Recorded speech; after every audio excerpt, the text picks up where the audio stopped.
Latest chika, showbiz couple na mala relationship goals nanganganib maghiwalay. Pinatotohanan ng mga nakakaalam sa mga nangyayari sa relasyon ng isang showbiz couple na may trouble in paradise o may problema sa pagsasama ng dalawa.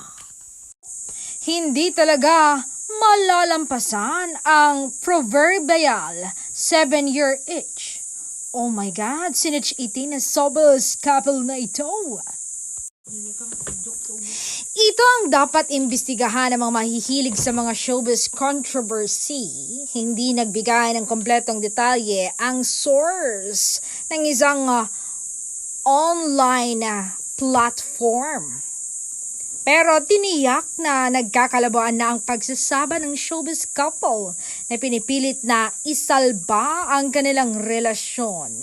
Hinuhula na hindi malalampasan ng couple na ito ang proverbial 7-year itch. Maraming beses nang napapabalita na may mga pinagdaraan ang pagsubok ang showbiz couple na ito na kanilang paulit-ulit na pinabulaanan. Normal lamang umano ang pagkakaroon ng mga hindi pagkakaunawaan sa pagitan ng dalawang nagmamahalan.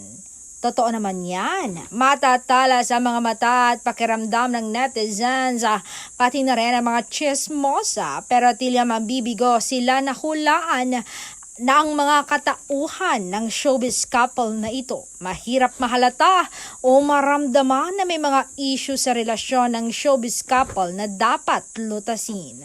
Sa harap ng publiko, palaging nakangiti at masaya ang showbiz couple na ito. Marunong silang magdala ng mga problema. Kaya walang mag-iisip na may mga hamong pinagdaraanan ang kanilang pag-iibigan na animoy ideal relationship para sa mga taong hindi alam ang mga nagaganap kapag silang dalawa na lamang ang magkasama.